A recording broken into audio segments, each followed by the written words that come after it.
आज हम पढ़ेंगे आप लोगों को ये ग्रामर की बुक मान लो, ये 3rd बुक है। अभिव्यक्ति और माध्यम। अभिव्यक्ति और माध्यम। माध्यम मतलब प्रकट करना। अभिव्यक्ति हमें अपने विचार को प्रकट करने का माध्यम क्या है, तो इसमें बताया गया है। तो अपने विचारों को प्रकट करने के माध्यम 3 बताएं, जैसे जनसंचार माध्यम और लेखन। जनसंचार माध्यम है लोगों के द्वारा संचार करना, और लेखन मतलब लिखना, और सृजनात्मक लेखन और व्यवहारिक लेखन। व्यवहारिक लेखन के अंतर्गत जैसे पत्र लेखन आता है, ठीक है। और सृजनात्मक मतलब सृजन, अपने द्वारा जो रचना की गई वह उसको बोलते हैं सृजनात्मक लेखन। तो अभिव्यक्ति और माध्यम, अपने विचारों को प्रकट करने का माध्यम कौन कौन सा है? जनसंचार माध्यम है, जनसंचार माध्यम और लेखन, और सृजनात्मक लेखन और व्यवहारिक लेखन। तो इसका सिर्फ फर्स्ट चैप्टर है जो आपके इसमें है, जनसंचार माध्यम। तो इसमें सबसे पहले हम पढ़ेंगे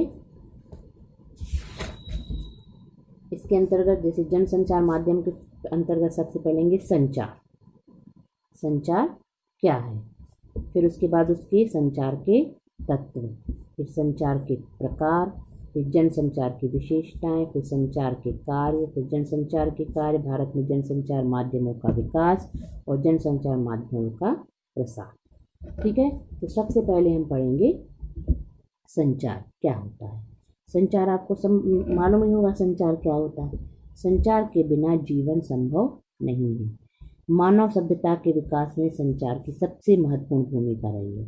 संचार 2 या 2 से अधिक व्यक्तियों के बीच सूचनाओं, विचारों, भावनाओं का आदान प्रदान। जो संचार होता है वह 2 या 2 से अधिक व्यक्तियों के बीच अपनी भावनाओं, सूचना, यदि हमें कुछ सूचना देनी, सूचनाओं, विचारों और भावनाओं का आदान प्रदान है। इस तरह संचार एक प्रक्रिया है, एक क्रिया है। जब हम किसी अपने विचार किसी को व्यक्त करते हैं तो वह हमें भी उल्टे, जैसे हम कुछ क्वेश्चन पूछते हैं तो वह हमें तुरंत जवाब देता है। तो यह एक प्रक्रिया हुई। तो संचार एक प्रक्रिया जिसमें कई तत्व शामिल होते हैं। संचार के प्रकार भी बहुत से होते हैं, जैसे मौखिक, अमौखिक, अंतर्वैयक्तिक। तो इस प्रकार संचार क्या है? तो संचार के बिना हमारा जीवन संभव नहीं है। जब 2 या 2 से अधिक व्यक्तियों के बीच सूचनाओं, विचारों, अभिव्यक्तियों, भावना का आदान प्रदान ही संचार है। संचार एक प्रक्रिया है। अब संचार की परिभाषा और महत्व। जरा सोचिए कि आप बिना किसी से बात किए रह सकते हैं? अपन अकेलेपन और सोने के समय को छोड़, जैसे हम थोड़ी देर अकेलेपन रहते हैं, अकेले रहते हैं, यदि कोई घर में ना हो, हम अकेले हैं, और सोने के समय को छोड़कर हम अपना अधिकांश समय अपनी छोटी छोटी ज़रूरत को पूरा करने के लिए, अपनी भावनाओं, विचारों को प्रकट करने के लिए एक दूसरे या समूह से बातचीत या संचार करने में लगा देते हैं। हम एक दूसरे से बातचीत करते हैं, जैसे क्लास में भी हो या घर में भी हो, हम एक दूसरे से बात करने, या कभी फ़ोन पे, तो हम एक दूसरे से संचार का माध्यम करते हैं। यहाँ तक कि कई बार हम अकेले में भी खुद से बातें करने लगते हैं। सच तो यह है कि हम बिना बात किए रह नहीं सकते। यदि समाज में रहना है तो उसके विभिन्न क्रियाकलापों में भाग लेना है, तो संचार करना, बातचीत करना संभव है, संभव नहीं है। उसके बिना हम संभव नहीं रह सकते। संचार यानी संदेशों का आदान प्रदान। बहुत देर तक हम चुप नहीं रह सकते, लेकिन यदि हम रहना भी चाहें तो क्या आप चुप रहते हो?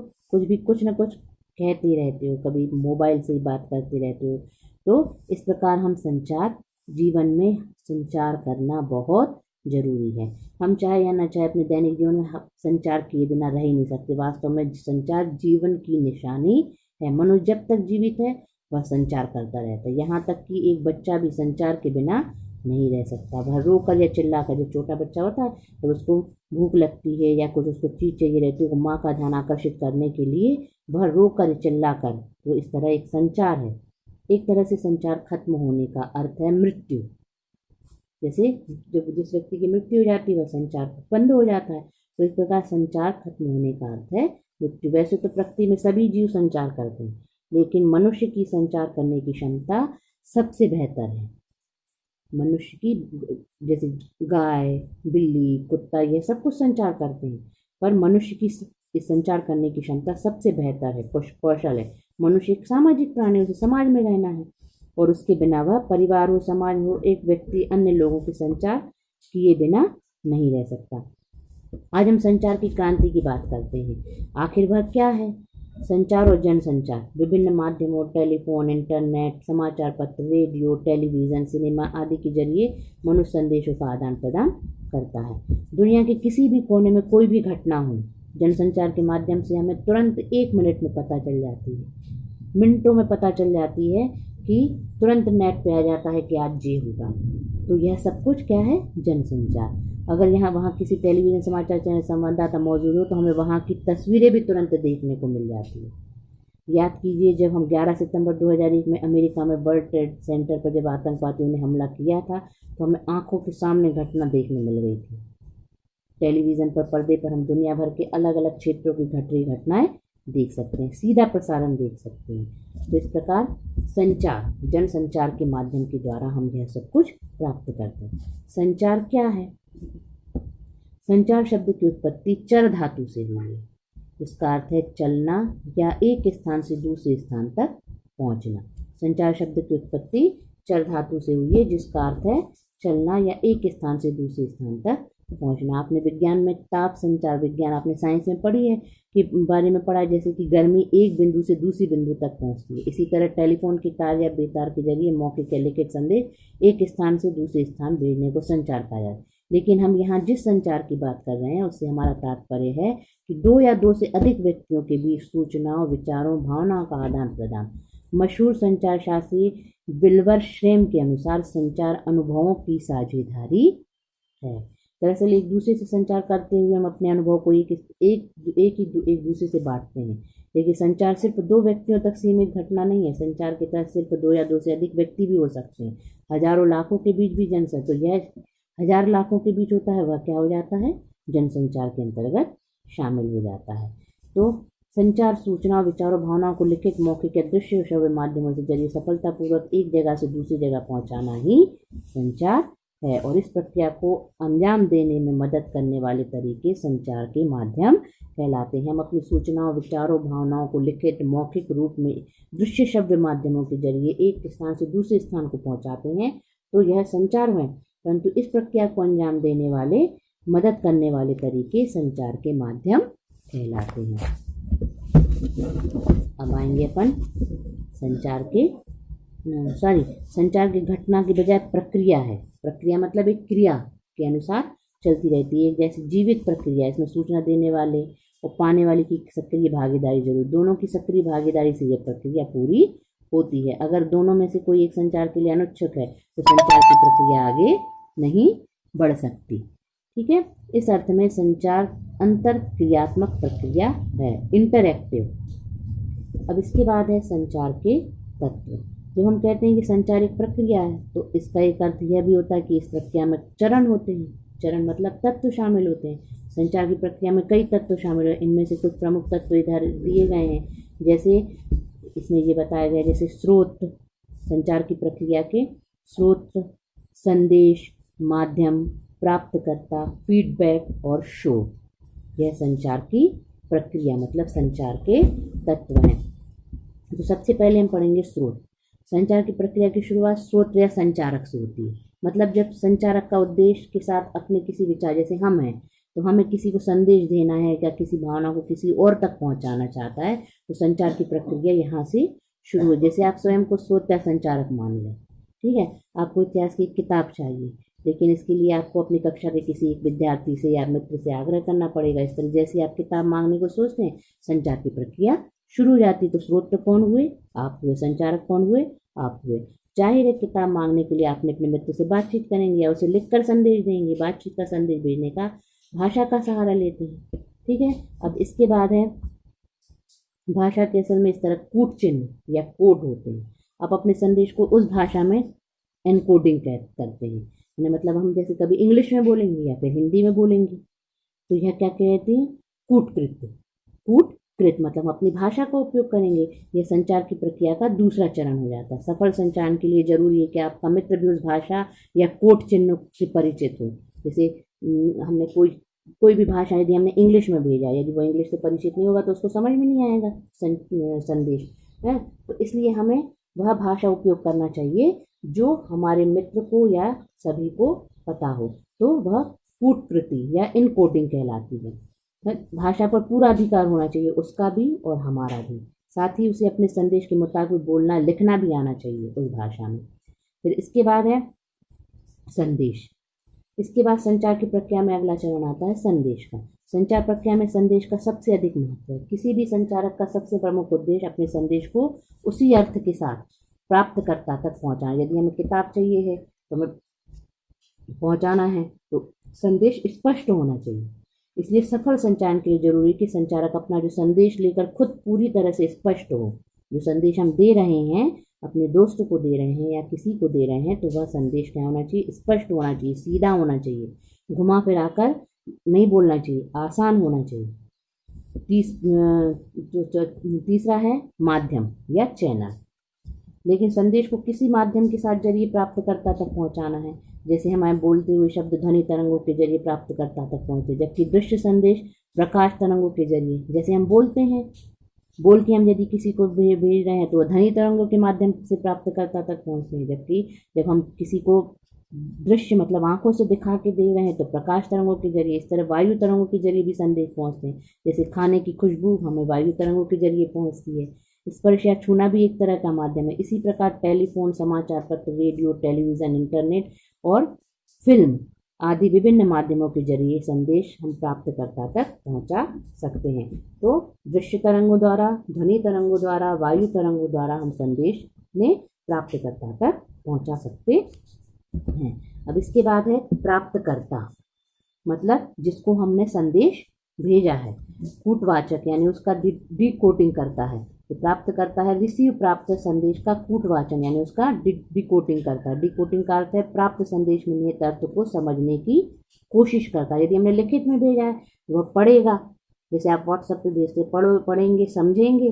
फिर यह एक तरह से इनकोडिंग उल्टी प्रक्रिया है। इनकोडिंग जो है, इनकोडिंग मतलब हमने भाषा में संदेश दिया उसको, उस भाषा को वह समझेगा तो वह डिकोडिंग हुआ। ठीक है, तो इनकोडिंग की उल्टी प्रक्रिया। इसमें संदेश का प्राप्तकर्ता उन चिन्हों और संकेतों को अर्थ निकालता है। जाहिर है कि संचारक उस प्राप्तकर्ता दोनों का उस कोड से परिचित होना जरूरी है। रिसीव मतलब प्राप्तकर्ता द्वारा प्राप्त किया गया। डिकोडिंग, इनकोडिंग का विपरीत अर्थ होता है डिकोडिंग। इनकोडिंग मतलब हम अपनी भाषा संदेश को जिस भाषा में भेज रहे हैं, और डिकोडिंग मतलब जो प्राप्त करता है उसने उसको अर्थ को समझने की कोशिश की। अब संचार की प्रक्रिया में आता है फीडबैक। संचार प्रक्रिया में प्राप्तकर्ता की भी अहम भूमिका होती है, क्योंकि यही संदेश का आखिरी लक्ष्य होता है। जो प्राप्तकर्ता होता है, कोई भी प्राप्त करता है, वह कोई एक व्यक्ति भी हो सकता है, एक समूह भी हो सकता है, एक संस्था भी हो सकती है, एक विशाल जन समूह हो सकता है। पर जब वह संदेश मिलता है तो वह उसके मुताबिक अपनी प्रतिक्रिया व्यक्त करता है। तो यह प्रतिक्रिया सकारात्मक भी हो सकती है और नकारात्मक भी होती है। यानी आपका मित्र कह सकता है वह किताब देगा या ना देगा। तो संचार प्रक्रिया में प्राप्तकर्ता की इस प्रतिक्रिया को फीडबैक कहते हैं। तो उसको जो संचार की प्रक्रिया में जो व्यक्ति को, जिसको समूह को या विशाल जनसमूह को या किसी संस्था को हमने जो भी संदेश भेजा है, तो वह अपनी प्रतिक्रिया व्यक्त करेगा। वह प्रतिक्रिया सकारात्मक भी हो सकती है, नकारात्मक भी हो सकती है। तो इसको हम बोलते हैं फीडबैक। संचार की प्रक्रिया में सफलता में फीडबैक की अहम भूमिका होती है। फीडबैक से ही पता चलता है कि संचार प्रक्रिया में कहीं कोई बाधा तो नहीं आ रही है। इसके अलावा फीडबैक से यह भी पता चलता है कि संचारक ने जिस अर्थ के साथ संदेश भेजा था वह उसी अर्थ के साथ उसे प्राप्त हुआ या नहीं। तो इस फीडबैक के अनुसार ही संचारक अपने संदेश में सुधार करता है और उस तरह संचार की प्रक्रिया आगे बढ़ती है। यदि उसमें कुछ गलती हो तो जो संचारक के पास जाता है तो संचारक उसमें फिर सुधार करता है, यदि वह नकारात्मक होती और फिर वह आगे बढ़ती है। तो संचार के तत्व में यह सब कुछ, और बीच में एक तत्व और होता है शोर। लेकिन वास्तविक जीवन में संचार की प्रक्रिया सुचारू रूप से नहीं चल पाती, उसमें कई बाधाएं आती हैं। तो उन बाधाओं को कहते हैं हम शोर।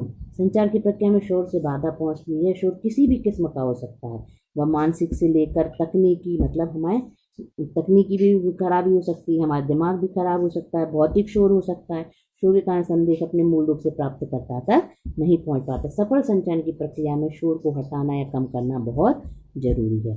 तो संचार के तत्व हो गए स्रोत, मतलब जिससे हम संदेश, जो संदेश भेज रहा है संचारक, संदेश जो संदेश हमने भेजा है उसका उद्देश्य सही होना चाहिए और जो जिसको भेजा जा रहा है उसको समझ में आना चाहिए। माध्यम मतलब चैनल, जिसके द्वारा हम भेज रहे हैं, और प्राप्तकर्ता जिसको प्राप्त हुआ, और फीडबैक मतलब उसका जो सकारात्मक या नकारात्मक उनने उत्तर दिया, और शोर, शोर मतलब बाधा।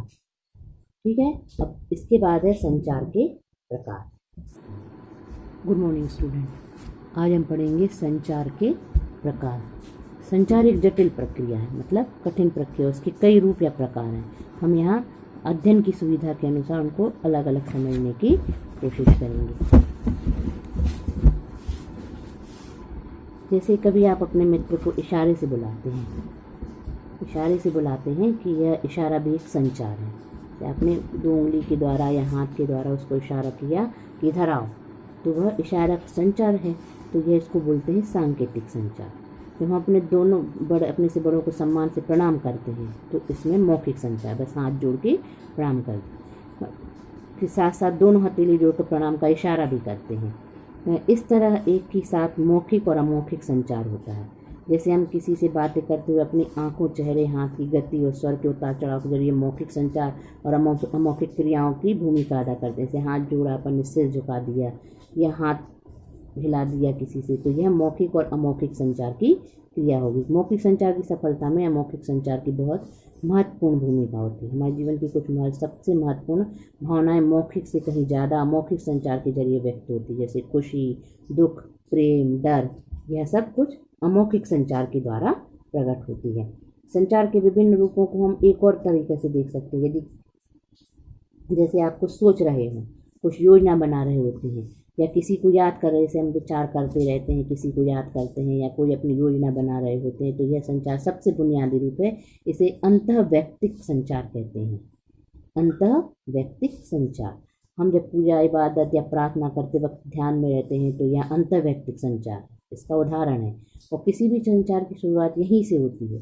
हम पहले सोचते हैं, फिर किसी और से संवाद करते हैं। स्पष्ट है कि किसी विषय, मुद्दे पर सोच विचार कर मंथन करते हैं, ठीक है। लेकिन जब 2 व्यक्ति आपस में आमने सामने संचार करते हैं, जब हम अपने मन में संचार करते हैं तो वह अंतर्वैयक्तिक है, और जब 2 व्यक्ति आमने सामने विचार करते हैं तो उसे अंतर्वैयक्तिक संचार कहते हैं। इस संचार में फीडबैक तत्काल प्राप्त होता है। फीडबैक मतलब हमें सकारात्मक और नकारात्मक क्रियाएं तुरंत प्राप्त होती हैं। अंतर्वैयक्तिक संचार की मदद से ही हम अपने आपसी संबंध विकसित करते हैं और अपनी रोजमर्रा की जरूरतें भी पूरी करते हैं। मतलब हम एक दूसरे से आमने सामने विचार, संचार, आदान प्रदान करते हैं विचारों का, और उनसे तुरंत अपना फीडबैक प्राप्त करते हैं, तो अपनी जरूरतें पूरी करते हैं। संचार का यह रूप पारिवारिक, सामाजिक रिश्तों में बुनियादी, इसमें व्यक्तिगत जीवन में सफलता के लिए अंतर्वैयक्तिक संचार का कौशल उन्नत और प्रभावी होना जरूरी है। अब तीसरा प्रकार है समूह संचार। इसमें समूह में आपस में विचार विमर्श या चर्चा करते हैं। जैसे आपको कक्षा समूह संचार की एक अच्छा उदाहरण है कक्षा का। इस संचार में हम जो कुछ भी बात कहते हैं वह किसी 1 या 2 व्यक्तियों के लिए नहीं होती, पूरे समूह के लिए, पूरी कक्षा के लिए होती, पूरी क्लास के लिए होती, पूरे समूह के लिए होती। समूह संचार का उपयोग समाज और देश के सामने उपस्थित समस्याओं की बातचीत, बहस आदि के जरिए हल करने के लिए होती है। संसद में जब विभिन्न मुद्दों पर चर्चा होती है तो यह समूह संचार का उदाहरण है। इसी तरह गांव की पंचायत में किसी समिति की बैठक में समूह संचार का उदाहरण है। गांव के लोग समिति के साथ आपस में चर्चा कर किसी निर्णय तक पहुंचते हैं, तो इस प्रकार समूह संचार कहलाता है। और संचार का सबसे महत्वपूर्ण आखिरी प्रकार है जनसंचार। जनसंचार जब हम व्यक्तियों के समूह के साथ प्रत्यक्ष संवाद पर जाए, किसी तकनीकी या यांत्रिकी के माध्यम के जरिए, मतलब किसी तकनीकी या यांत्रिकी के माध्यम के जरिए, आमने सामने तो नहीं कर पाते हम संचार, परंतु जब संवाद नहीं कर पाते, परंतु तकनीकी के द्वारा, यांत्रिकी के माध्यम के जरिए समाज के एक विशाल वर्ग के संवाद कायम करने की कोशिश करते हैं, तो इसे जनसंचार कहते हैं। इसमें एक संदेश को यांत्रिक माध्यम के जरिए बहुगुणित किया जाता है ताकि उसे अधिक से अधिक लोगों तक पहुंचाया जाए। इसके लिए बहुत से उपकरण हैं, जैसे आजकल अखबार है, रेडियो है, टीवी है, सिनेमा है, इंटरनेट है, इस प्रकार बहुत सी चीज़ें हैं। अब इसके बाद है जनसंचार की विशेषताएं। जनसंचार में फीडबैक तुरंत नहीं प्राप्त होता। जनसंचार मतलब जैसे टीवी के द्वारा, अखबार के द्वारा, इसमें तुरंत हमें, क्योंकि हम आमने सामने नहीं होते, प्रत्यक्ष नहीं होते, आमने सामने संवाद नहीं होता, ये किसी तकनीकी के माध्यम से संचार होता है, इसलिए इसमें फीडबैक तुरंत प्राप्त नहीं हो। जनसंचार के श्रोताओं, पाठकों और दर्शकों के द्वारा बहुत व्यापक दायरा, मतलब इनका दायरा बहुत व्यापक होता है, पूरे देश में फैला होता है, पूरे देश और विदेश में फैला होता है। साथ ही इनका गठन भी बहुत होता है, जैसे किसी टेलीविजन चैनल दर्शक अमीर वर्ग भी हो सकता है, गरीब वर्ग भी हो सकता है, शहरी भी हो सकता है, ग्रामीण भी हो सकता है, पुरुष भी हो सकती, महिलाएं भी हो, युवा भी हो सकते, वृद्ध भी हो सकते। इसके अलावा इनमें कोई भी दिल्ली में बैठा हो सकता है, कोई पटना में, कोई जबलपुर में, कोई सागर में, लेकिन सभी एक ही समय टीवी पर अपना पसंद का कार्यक्रम देख रहे हो सकते हैं। इसी से जुड़ी जनसंचार की प्रमुख विशेषताएं यह है। जनसंचार माध्यम के जरिए प्रकाशित और प्रसारित संदेशों को प्राकृतिक सार्वजनिक होती है। इसका अर्थ यह हुआ अंतर व्यक्तिक या समूह संचार की तुलना में जनसंचार के संदेश सबके लिए होते हैं। अंतर व्यक्तिक जो होता है, जो हम आमने सामने देते हैं। समूह संचार होता है जो अपने जैसे एक समूह में या एक संगठन में या एक संस्था में। परंतु जो जनसंचार होता है वह पूरे देश में होता है, पूरे देश में, विदेश में, और वह तकनीक के माध्यम से दिया जाता है। जनसंचार का संचार का अन्य रूपों में एक फ़र्क यह भी है कि इसकी संचारक और प्राप्तकर्ता के बीच कोई सीधा संबंध नहीं होता। मतलब जो संचार दे रहा है, मतलब जो संवाद कर रहा है और जो प्राप्त कर रहा है, उनके बीच सीधा संबंध नहीं होता। पर संचार में होता है, संचारक और प्राप्तकर्ता का सीधा संबंध होता है, परंतु जनसंचार में संचारक और प्राप्तकर्ता का सीधा संबंध नहीं होता। प्राप्तकर्ता यानी पाठक, श्रोता, दर्शक, संचारक को उसको सार्वभौमिक के कारण पहचानता है। संचार के अन्य रूपों की तुलना में जनसंचार के लिए औपचारिक संगठन की भी जरूरत पड़ती है। औपचारिक संगठन के बिना जनसंचार माध्यमों को चलाना मुश्किल है। जैसे समाचार पत्र किसी न किसी संगठन से प्रकाशित होता है, जनसंचार के लिए औपचारिक संगठन की आवश्यकता होती है। तो समाचार पत्र के लिए एक संगठन की प्रकाशित करने की आवश्यकता, रेडियो प्रसारण के लिए रेडियो संगठन की आवश्यकता होती है। जनसंचार माध्यमों की एक महत्वपूर्ण विशेषता यह है कि इनमें ढेर सारे द्वारपाल, गेटकीपर काम करते हैं। द्वारपाल वह व्यक्ति या व्यक्तियों का समूह है जो जनसंचार माध्यमों से प्रकाशित और प्रसारित होने वाली सामग्री को नियंत्रित और निर्धारित करता है।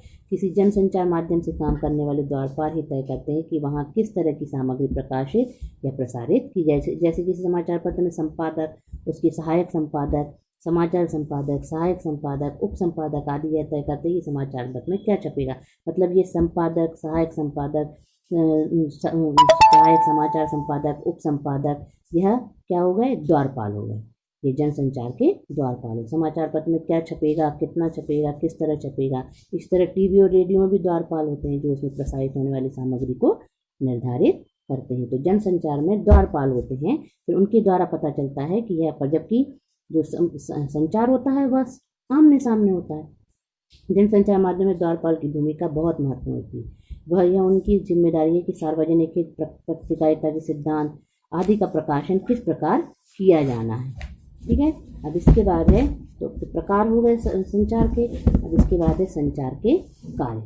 आप अपने रोजमर्रा के जीवन में संचार के खूब इस्तेमाल करते हैं, निश्चय ही आप उसके उपयोग के बिना नहीं रह सकते। संचार के बिना हम नहीं रह सकते, क्योंकि हम एक दूसरे से बात तो करते हैं। तो संचार के कार्य बताए हैं। तो सबसे पहला कार्य, संचार का प्रयोग हम कुछ हासिल करने या प्राप्त करने के लिए करते। जैसे आप दोस्त से किताब मांगने के लिए करते या कुछ भी मांगने, पेन मांगने, पेंसिल मांगने। तो संचार का प्रयोग हम कुछ हासिल करने या प्राप्त करने के लिए, पहला कार्य।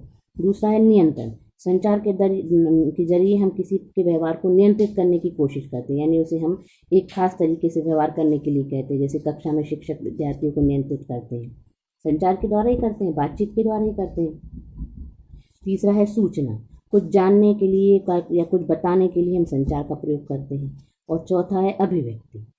संचार का उपयोग हम अपनी भावनाओं को अभिव्यक्त करने के लिए या अपने एक खास तरह से प्रस्तुत करने के लिए भी करते हैं। अभिव्यक्ति मतलब अपने विचारों को अभिव्यक्त करने के लिए संचार का उपयोग करते हैं। इसके बाद है पांचवा है सामाजिक संपर्क। संचार का प्रयोग हम एक समूह में आपसी संपर्कों को बढ़ाने के लिए भी करते हैं। जो संचार है, जब हम समाज में जाते हैं, एक दूसरे से बातचीत करते हैं, तो सामाजिक संपर्क होता है।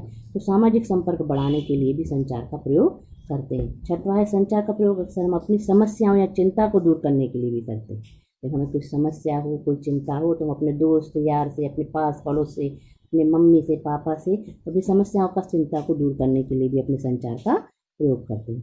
और सातवां है संचार का प्रयोग हम अपनी रुचि की किसी वस्तु या विषय के प्रति प्रतिक्रिया व्यक्त करने के लिए भी करते हैं। मतलब हमारी रुचि की वस्तु है या विषय है, तो उसकी प्रतिक्रिया, मतलब हमारे मन में जो भी है उसकी प्रतिक्रिया व्यक्त करने के लिए हम उसका उपयोग करते हैं। और 8वां है, इसके साथ ही संचार का प्रयोग हम अपनी किसी भूमिका को पूरा करने के लिए, क्योंकि यही परिस्थिति की मांग, जैसे आप एक विद्यार्थी के रूप में या एक डॉक्टर के रूप में, जज के रूप में अपनी भूमिका के अनुसार संचार करते हैं। जैसे ही हम साथ में संचार का प्रयोग हम किसी भी भूमिका पूरी करने के लिए, जैसे कभी हम डॉक्टर बन गए, विद्यार्थी बने, विद्यार्थी रूप में भी कर सकते हैं अपने संचार का प्रयोग, डॉक्टर के रूप में, जज के रूप में। तो इस प्रकार संचार के यह कार्य हैं। तो सूचना का प्रयोग हम कुछ हासिल करने के लिए, नियंत्रण करने के लिए, सूचना देने के लिए, अभिव्यक्त करने के लिए, सामाजिक संपर्क के लिए, सूचना का प्रयोग अपनी समस्याओं का हल निकालने के लिए, और संचार का प्रयोग रुचि को व्यक्त करने के लिए, और इसके अलावा हम अपनी भूमिका को पूरा करने के लिए संचार का प्रयोग करते हैं। तो इस प्रकार आपने संचार के बारे में पढ़ा है। अब इसके बाद है जनसंचार के कार्य। जिस प्रकार संचार के कार्य हैं उसी तरह जनसंचार माध्यमों के भी कई कार्य हैं। इनमें कुछ प्रमुख कार्य इस प्रकार है। सूचना देना, जनसंचार माध्यमों का प्रमुख कार्य सूचना देना। हमें उनके जरिए ही दुनिया भर की सूचनाएं प्राप्त होती है। जरूरतों का बड़ा हिस्सा जनसंचार माध्यम से जरिए पूरा होता है। जो सूचनाएं मिलती हैं हमें, बहुत सी सूचनाएं हमें जनसंचारों के माध्यम से मिलती है, समाचार पत्रों के माध्यम से, रेडियो के माध्यम से, टीवी के माध्यम से। शिक्षित करना, जनसंचार का दूसरा कार्य है सूचनाओं के जरिए हमें लोगों को जागरूक बनाना। लोकतंत्र में जनसंचार के माध्यम से महत्वपूर्ण भूमिका जनता को शिक्षित करने, यहाँ शिक्षित करने से आशय उन्हें देश दुनिया की हालात के बारे में परिचित करना, उसके प्रति उनको सजग करना, तो शिक्षित करना। तीसरा है मनोरंजन करना। जनसंचार माध्यम मनोरंजन का साधन, जैसे सिनेमा, टीवी, रेडियो, संगीत, टेप, वीडियो, किताबें आदि मनोरंजन के माध्यम है। फिर फोर्थ है एजेंडा तय करना। जनसंचार माध्यम सूचना और विचारों के जरिए किसी देश और समाज का एजेंडा भी तय करता है। जब समाचार पत्र, समाचार चैनल किसी खास घटना या मुद्दे को प्रमुखता से उठाते या उन्हें व्यापक कवरेज देते हैं तो ये घटना या मुद्दे आम लोगों में चर्चा के विषय बन जाते हैं। किसी घटना या मुद्दे को चर्चा का विषय बनाकर जनसंचार माध्यम सरकार और समाज को उस पर अनुकूल प्रतिक्रिया करने के लिए बाध्य कर देती है, एजेंडा तय करती है।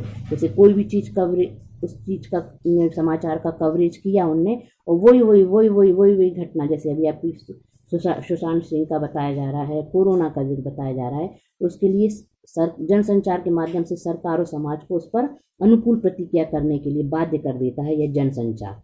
निगरानी करना, किसी लोकतांत्रिक समाज में जनसंचार माध्यमों का एक प्रमुख कार्य है सरकार और संस्थाओं के कामकाज पर निगरानी रखना। सरकारी संस्थाएं, प्राइवेट संस्थाएं, इनकी कामकाज पर निगरानी रखना। अगर सरकार कोई गलत कदम उठाती है, किसी संगठन या संस्था कोई गलत अनियमितता बरतती है, तो उस लोगों के सामने से जिम्मेदारी जनसंचार के माध्यम। बहुत सी संस्थाएं ऐसी होती हैं, आपने टीवी चैनलों पे देखते हैं, तो वह जनसंचार ही है, वह निगरानी करता है। विचार विमर्श की मंच, जनसंचार माध्यमों का एक कार्य यह भी है कि ये लोकतंत्र में विभिन्न विचारों को अभिव्यक्ति का मंच उपलब्ध कराता है लोगों के लिए। लोकतंत्र मतलब जनता का, जनता के लिए और जनता के द्वारा। लोकतंत्र यानी लोग जनता को विभिन्न प्रकार के विचार और अब अपने विचारों को अभिव्यक्त करने का मंच उपलब्ध कराती है, अपने विचार विमर्श का मंच उपलब्ध कराती है। वह कौन है?